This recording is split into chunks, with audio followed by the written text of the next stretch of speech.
वो श्री सच्चिदानंद भगवान की जय। स्वरूप दर्शन से बहुत ही अच्छा गुरुमुखों के लिए संदेश दिया गया है श्री नगली निवासी भगवान के श्रीमुख से, और इसको गौर से सुने और अपने हृदय मंदिर में बिठाएं। सच्चे गुरुमुखों के लिए हैं। जो गुरुमुखी होने के बाद भी मनमुखी हैं उनके लिए कोई संदेश नहीं है। जो पूर्ण रूप से सदगुरु हैं उनके लिए संदेश हैं। बहुत गौर से सुने और इस पे चलने मात्र में ही आपका कल्याण होगा। बोल श्री सच्चिदानंद भगवान की जय। कृपा का स्वरूप। एक बार चकोड़ी में एक भक्त श्री हंसराज जी कठियाला सेखा निवासी ने सिम्हा जी के चरणों में प्रार्थना की कि बिना आपकी कृपा के जीव को परमपद की प्राप्ति नहीं हो सकती। आपके द्वारा ही जीव का भला होता है। जब आपकी कृपा ही की आवश्यकता है तो आप जीव पर क्यों कृपा नहीं करते। जब कुछ आपकी कृपा पर निर्भर है तो कृपा कर हर एक पर क्यों नहीं होती, जबकि सब कृपा करवाना चाहते हैं।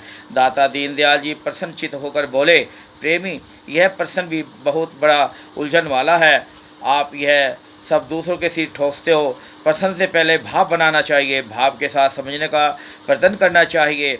आपने सुन रखा है कि कृपा की आवश्यकता है, परंतु यह पता नहीं कि कृपा कहते किसे हैं और किस पर होती है। यह कहावत प्रसिद्ध है कि किसी बालक ने पिता से आकर कहा कि मेरे पेट में दर्द है तथा चिल्लाने लगा। पिता ने पूछा, बेटा किस स्थान पर कैसा दर्द है। तब उसने अपनी टांग को हाथ लगाकर कहा, यहाँ दर्द है। यह सुनकर पिता हंसकर कहने लगा, मूर्ख, पेट का दर्द टांग में कैसे आ गया। सिद्धांत यह था कि पुत्र ने अज्ञानता में सुना कि दर्द शायद पेट ही में हो जाता है। इसी प्रकार आलसी पुरुष ने कुछ न कुछ करना जानकर यह अल्पना आरंभ कर दिया कि प्रभु की कृपा की ही आवश्यकता है। माता पिता अपने यत्न से रोटी कमाकर बच्चे के आगे रखते हैं, फिर अज्ञानी समझकर ग्रास मुंह में डालते हैं, परंतु बच्चा मुक्ता से कहता है कि ग्रास भी डाल है, चबाओ भी तुम। भला बताओ, उस मूर्ख का कोई ठिकाना है। प्रभु इष्टदेव भगवान की कृपा प्रत्येक समय जीव पर है, परंतु यह उस मौज के न जानता हुआ अकाल समय खो देता है। कबीर जी का कथन है, सतगुरु के दरबार में कमी कहूँ की नाही, बंदा मौज न पावे चूक चाकरी माही। चाकर, गुलाम तथा सेवक तीनों का एक ही भाव है। उस दाता के दरबार में कमी किसी वस्तु की नहीं, परंतु सेवक उसकी चाकरी सेवा में चूक जाता है। सेवक उस मौज को न जानकर आलस्य कर देता है और फिर चिल्लाता है कि कृपा नहीं हुई। लाखों मन पानी कुएं में भरा है, परंतु घड़ा पानी में तैरता हुआ पानी की बूंद ग्रहण नहीं कर सकता, क्योंकि उसका मुँह ऊपर को है। यदि झुके तो पानी में डूब भी जाए। समझता है कि पानी रूपी हो जाए।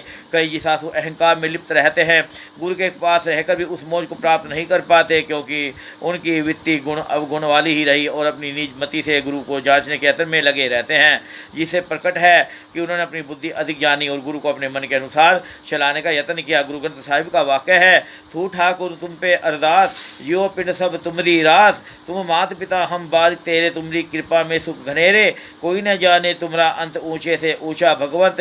सगल सामग्री तुमरे सूत्रधारी, तुझते होए सो आज्ञाकारी। तुमरी गत मित तुम ही जानी, नानक दास सदा कुर्बानी। जो कृपा पात्र हैं उनकी है वाणी होती है और निश्चय भी यही होता है। उन्होंने प्रभु ठाकुर जी को सम्मुख जानकर सब कुछ अर्पण करते हुए कहा, जियो पिंड सब तुमरी रास। जैसे माता पिता की गति को पुत्र नहीं जानता, बच्चे को माता पिता की मौज में ही सुख चाहिए। माता पिता जानते हैं कि यह अज्ञानी हमारी गोद में ही है। गोद वाला बच्चा अपनी बुद्धि अर्पण किए होता है, अर्थात जैसे माता पिता रखें उसी में उसका भला है। जो बच्चा बड़ा होता जाता है, माता पिता उसकी देखभाल करना छोड़ देते हैं। जब तक यह सेवक कुछ जानता हुआ भी अनजान बनेगा, फिर कृपा का दर्शन होगा। उस विधाता ने सारी दृष्टि गई सूत में पिरो रखा है। जो उस मालिक की इच्छा होती है वही होता है। आज्ञाकारी सेवा की उसका आनंद मानते हैं। श्री गुरु नानक देव जी कहते हैं कि दादा अपनी गति मति तुम ही जानो, मैं उस चमत्कार का बलिहार हूँ। पतंगा प्रकाश देखते ही भस्म हो जाता है। सो प्रेमी, सत्संग में अपना आप गंवाना सीखो। जब दीन दुखी होकर सब गंवा बैठोगे तो दीन जानते ही दयालु दया करेंगे। माता पिता की तब भी कृपा थी, तब बच्चे को मिठाई खिलाई। मिठाई से खून गंदा हुआ तो थोड़ा चिरवाया भी उसका कृपा है। चाहे बच्चा उस समय रोता भी है, कृपा भी अपने अपने समय की होती है। जो मन के अनुसार हो साधारण जिसासु से तो कृपा कहते हैं, और जो मन के विरुद्ध हो चाहे भले का कार्य ही हो उसकी गणना कोप में करते हैं। इसे वे एक दिन पतन को प्राप्त होते हैं। किसी सेवक ने अपने समान अपने गुरु से कृपा पाने की रट लगाई। तब गुरु जी ने कहा, बेटा अंतकरण शुद्ध कर लो ताकि कृपा हो सके, अपना पुरुषार्थ करते रहो, यही हमारी कृपा है। सेवक ने कहा, महाराज आपकी कृपा से शुद्ध हो जाऊंगा, आप कृपा करो। गुरु जी नियम पूर्वक भिक्षा मांग कर खाया करते थे। वह बोले, बेटा जब हमने ही सब करना है तो तुम निश्चित रहो, हम सब ही करेंगे। एक दिन गुरु जी ने अपने कमंडल में थोड़ी घोड़े की लीद डाल दी और उसी सेवक के घर भिक्षा मांगने गए। उस सेवक को जाकर कहा दूध चाहिए। तब वह बड़ा प्रसन्न होकर अंदर से दूध लाया। तब कमंडल में डालने लगा तो बोला, महाराज यहाँ लीद कैसी है? गुरु जी बोले, इसकी भी आवश्यकता है, दूध इसी में डाल दो। सेवक बोला, महाराज जी किस मौज में हो? भला मैं मूर्ख हूँ जो गुरु को लीद वाला दूध पिलाऊंगा? दूसरा पाप यह है कि दूध अमृत है और अमृत को गदी में कैसे डालूं? तो यह अनुचित कर्म कभी न करूँगा।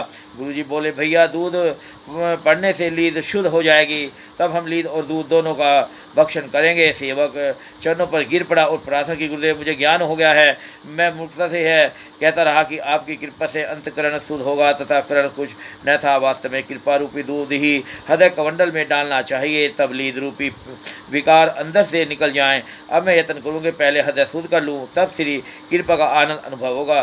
तो यह कृपा का स्वरूप कृपा पात पर ही होगी। इसलिए गुरुमुखों कहा गया है कि हमारे अंदर जो काम क्रोध अहंकार लोभ मोह लालच जो हमारे अंदर ये 5 चोर बैठे हैं, हमें उनको दबाना है। वो निकलते नहीं कहीं, हमारे अंदर ही रहते हैं, हमें उनको दबाना है, उनको दबा के रखना है। और मन रूपी जो जड़ है, पेड़ है, शाखाएं हैं, हम शाखाएं काट रहे हैं, जड़ को नहीं काट रहे।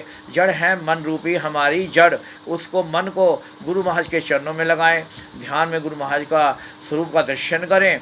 और हल्की से हल्की कोई भी विकार हमारे मन में है जो जागृत होती हैं, जब तक हमारे मन में हल्की से हल्की कोई बात आशा रखी है कि हमारा ये हो जाए, हमारा, जब तक हम सच्चे गुरु के प्रेमी नहीं हो सकते। उसको पाने के लिए तो सारे हमारे जो अंतकरण में मोह माया के लोभ लालच, हमारा ये हो जाए वो हो जाए, जब तक ये रहेगा जब तक हम गुरु चरणों के पास करीब जा ही नहीं सकते। इसलिए उसको पाने का सरल रास्ता है कि जो गुरु शब्दों पे चल गया, जो गुरु के वाणी पे चल गया, उसी का उद्धार है। बगैर सोचे समझे गुरु महाराज के शब्दों पे ध्यान दे और उन्हीं शब्दों पे चले। बोल श्री सच्चिदानंद भगवान की।